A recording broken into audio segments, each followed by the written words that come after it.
I'm back again.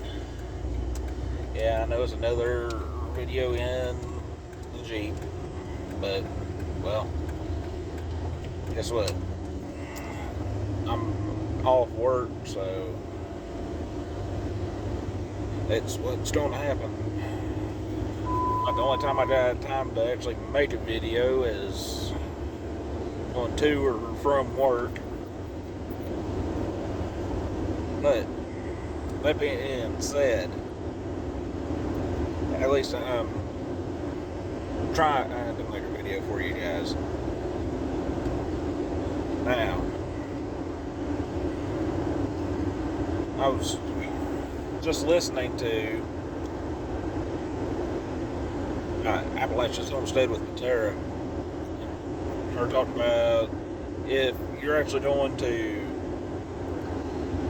say something for other people to do, you need to be an example, you need to do it. And that's a very, very good point.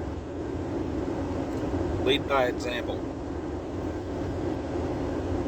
And in my line of work, I try to help lead and coach others, especially the newbies that come in. I help do a lot of the training, and I try to teach them to do things the way I do them, things to make things easier on them so that they are better suited for the job. But that being said, guys, I work all night. I go home, I sleep for a little bit, then I get up and I'm running and gunning. And that's the way you gotta be, especially in this economy. Right now we're in the process of getting our trailer ready to move, trying to get the land prepared so we can move the trailer, along with getting gardens in, getting bush hogging done, attempting to work on all the hay equipment that should have been worked on back in the winter, but I didn't have a good place to work on it, so I couldn't. And so this year I may not make any hay, and quite frankly that's okay with me, because I want to be able to go through every piece of machinery I have, put it right, and make sure that it is ready to go. And if every piece of machinery I have is sitting there in, I won't say perfect condition, but as close to like new as possible, that means there's less chances of it breaking down. So when another farmer is not able to make hay, not able to put crop in the ground, whatever, then that means I'm going to be ahead of them, just because I won't have the breakdowns. Is it a bit expensive? Yes, but then again, at the same time, those breakdowns cost money, they cost time, and it can be a royal pain. Now, yesterday, now I was disking. No, I didn't make a video. Yes, I know it is in late June, but my feeling is better late than never. So, guys, I know it is late in the game to try to get into being prepared for anything, to try to start a business, whatever. But better late than never. If you are to start preparing for whatever, you just want to have, a good week, maybe 2 weeks worth of food extra on hand, backup source of electricity, whatever. And you've been putting it off and putting it off and putting it off. It's better to get it now and say, yeah, it took me a while to get it, but I got it, than to not do anything. It's that simple. And for those that are wanting to prepare for, major disasters, end of the world, anything like that, that better late than never should be a motto. It might take you 3 years to get to where you want to be, but it's better to be starting now and working towards that goal than to not work towards it at all. If you want to start a business, and that business would have been booming perfectly in 2018, 2019, if you're still able to make money, still able to be profitable in your business idea, regardless of what it is, then go ahead and get started. But if that means you gotta run numbers to figure it out, then run the numbers. And alright, like right now, I'm passing the gas station, and it's $4.74 a gallon for gas and $5.89 a gallon for diesel. Everyone is fretting because that's expensive. I'll wholeheartedly agree. With my farming operation, I got a tractor that runs on gas and one that runs on diesel, so I gotta pay for both of those. But I also always figure high whenever I run my numbers when it comes to an expense. So, like fuel, I figure in $10 fuel, and that's what I'm currently figuring on. Last year, I figured on $5 fuel, and even before that, I was still figuring $4 and $5 fuel, even though it was under $2 a gallon for gas around here. So, that being said, the reason I do that is so that my company or my business is covered with an unexpected increase in fuel cost. I priced triple 19 fertilizer. It's 900 and change. I forget the exact number, but it's 900 and change per ton. I figure on $1,200 a ton fertilizer. The reason I do that is so I have that money set aside, even at those higher prices.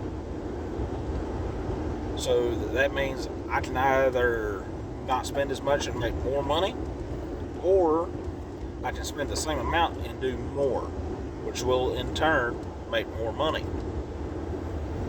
In business, that's the name of the game. You gotta always try to make some kind of money. And I know you can see some of the lights on and everything on the dash. Don't worry about them. But in life,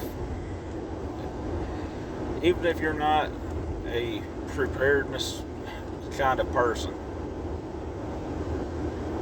if you know your electric bill is going to run you, let's say $200 a month, figure $300, because you may have unexpected circumstances come up and it might peak all of a sudden, or they may decide to up your bill because of fuel increases or whatever. Do the same thing with your water, your insurance.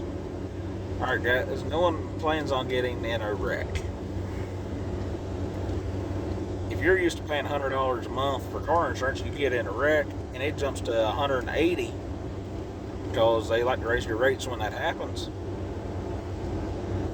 Now you're paying an extra $80 that you did not figure on. When it comes to your expenses, whether it's household, business, whatever, figure on double your normal expense rates now.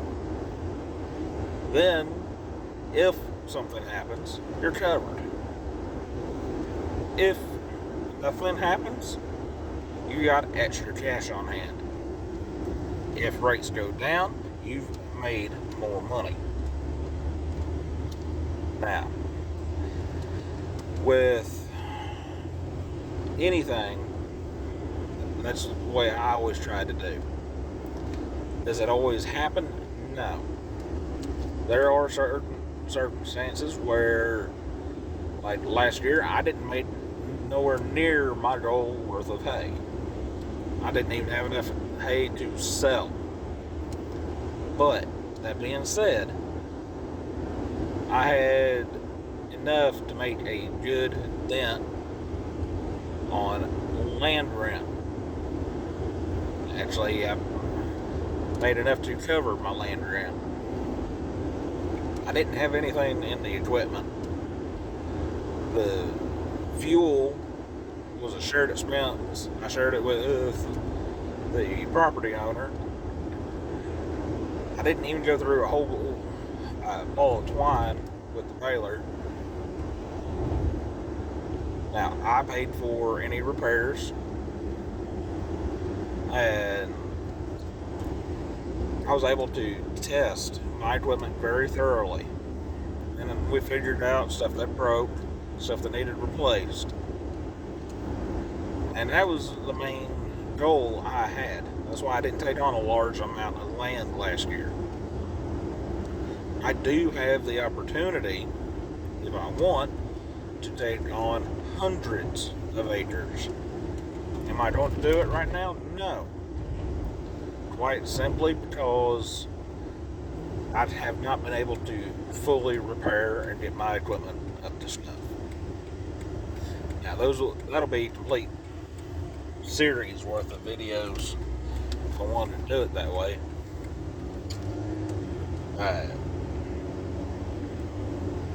And I'll even go do a video showing how to get extra land rent, or extra land, hopefully for very low rent. I may not tell you specifically how much or anything, but you know, we'll get there when we get there. And I know this video's kind of all over the place. It's just whatever pops in my head. But back to what Patero was saying, guys, lead by example. The reason I'm being able to tell you this stuff is because this is what I am doing myself. And I would not ever dream of trying to tell someone how to do something else or to change their ways of doing something if I wasn't personally doing it. If I'm personally doing it, I know whatever I'm saying works, then yeah, I will share my 2 cents worth. And I've done that on several occasions. I have made people fiery mad because of calling them out, telling them that, hey, you don't need to do it that way. I do that out there at work. I've made, I think, everyone out there mad at one point by doing that. But it helps the company I work for to run smoother with less headache. And it makes our jobs overall easier, guys. And I know a lot of people won't understand that, won't care, whatever. And a lot of people may not like this video. But, guys, lead by example. If you're going to tell someone to do something one way or another, I don't care what it is, be out there doing it. That way, you don't just tell them, you can show them. If you're, I take the same approach even when it comes to children. If I'm going to tell them how to do something, it's because I have done it that way. And one thing I have realized working with the general public and working with a lot of younger people,